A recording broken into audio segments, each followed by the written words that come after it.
আপনাদেরকে অর্থ নিয়ে জীবনের অর্থবহ জীবন নিয়ে কিছু দৃশ্য দেখাতে চাচ্ছি। এখানে প্রথম পার্টে দেখতে পাচ্ছেন গাড়ি আর গাড়ি, খুব দামি দামি গাড়ি পার্ক করা, খুব চকচকা চকচকা বাড়ি। কিন্তু এর পাশে সুন্দর ফুটপাতটিতে একটু মনোযোগ সহকারে লক্ষ্য করলে আপনারা দেখতে পাচ্ছেন অলরেডি অসহায় মানুষগুলো দাঁড়িয়ে আছে।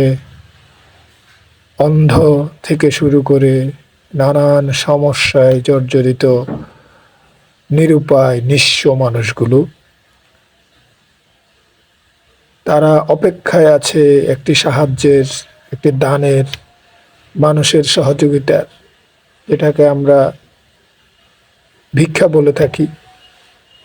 খুবই খুবই নিরুপায়, খুবই নিঃস্ব এবং অসহায় মানুষগুলোর দু চোখে এবং মুখে শুধু একটা জিনিস, একটু বেঁচে থাকা, একটু খাবার, একটু নিঃশ্বাস ছাড়ার নিশ্চয়তার জন্য। অনেকের সাথে বাচ্চা আছে, এই যে মহিলাগুলোকে দেখতে পাচ্ছেন, এই নারীগুলো, অনেকের সাথে অনেকগুলো বাচ্চা, দুটি একটি করে, এবং অনেক নাবালক মেয়েরা আছেন। কি জীবন! কি এই জীবন আমাদেরকে কিসের ইঙ্গিত দেয়? এই জীবন আমাদেরকে কি শেখায়? আসলে এই জীবনটা আসলে আমাদেরকে কি বোঝাচ্ছে? পৃথিবীটা আসলে এই যে যুগ যুগ ধরে এভাবে চলে আসছে, এভাবে যে ব্যালেন্স করছে, এগুলো থেকে আমরা কি মেসেজ নিচ্ছি? এই যে মানুষগুলো এভাবে এত সুন্দর ফুটপাতে ধারে বসে আছে একটু সাহায্যের জন্য, কি কষ্ট, কি হাহাকার!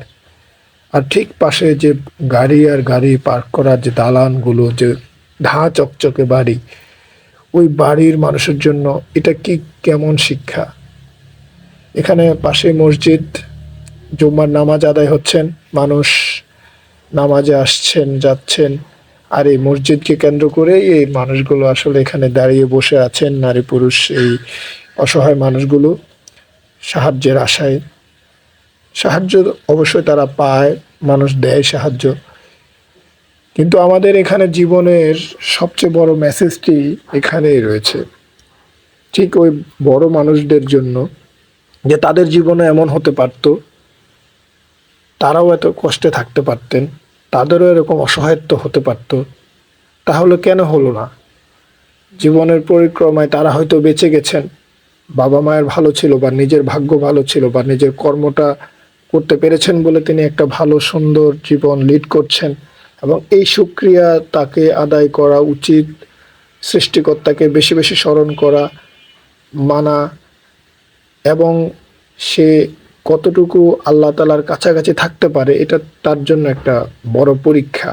ভালো থেকে সে কিভাবে আল্লাহ তাআলাকে স্মরণ করবে। আর ঠিক এই পাশের মানুষগুলো যারা জীবনের কষ্টে, নানান যাতনায়, যন্ত্রণায়, অসহায়ত্বের নিপীড়নে, মানে একবারে জর্জরিত অসহায়ত্বের মধ্যে যে মানুষগুলো রয়েছেন, যে নারী পুরুষগুলো, যে ছোট ছোট বাচ্চাগুলো রয়েছেন, তাদের জীবনটা অনেক কঠিন একটা পরীক্ষা। যে এই জীবনটা হয়তো তাদেরকে দেয়া হয়েছে এই পৃথিবীতে সাফার করার জন্য, কিন্তু তাদের এই কষ্টের মাধ্যমে তাদের যে ধৈর্যের পরীক্ষাটা নেওয়া হচ্ছে, তাদের জন্য হয়তো অনেক বেশি উত্তম কোনো পরিকল্পনা আল্লাহ তাআলা রয়েছে, তাদেরকে হয়তো ওই নেয়ামত দিবেন একদিন না একদিন। তো জীবনটা হয়তো তাদের জন্য বিলাসের নয়, কষ্টের এক ধরনের, তারা সাফারার।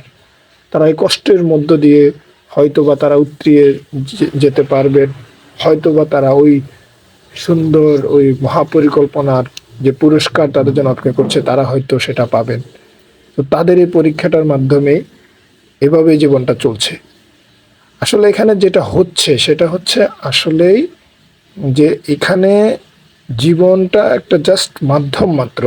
আমরা যেই গন্তব্যের উদ্দেশ্যে আছি, যেটা আমাদের অনন্তকালের গন্তব্য, আমাদেরকে কিন্তু ওই গন্তব্যের উদ্দেশ্যের জন্য আমাদেরকে একটু সময় আমরা এখানে জাস্ট অপেক্ষা করছি, এক একজন এক এক রকম ভাবে।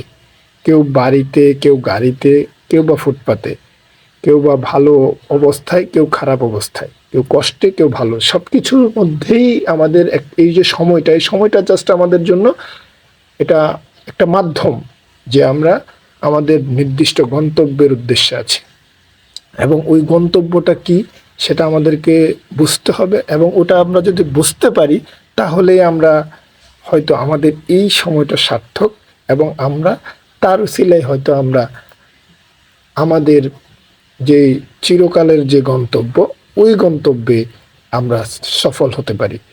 তো এটা যদি আমরা যদি না বুঝতে পারি তাহলে আমাদের এই যে ক্ষণিকের সময়টা ব্যর্থ হয়ে গেল, এবং এটা ক্ষণিকের সময় হলেও এটা কিন্তু অনেক গুরুত্বপূর্ণ এবং মোস্ট ইম্পর্টেন্ট টাইম, যেটার মাধ্যমে নির্ধারিত হবে আমাদের পরবর্তী জীবন। ধন্যবাদ সবাইকে।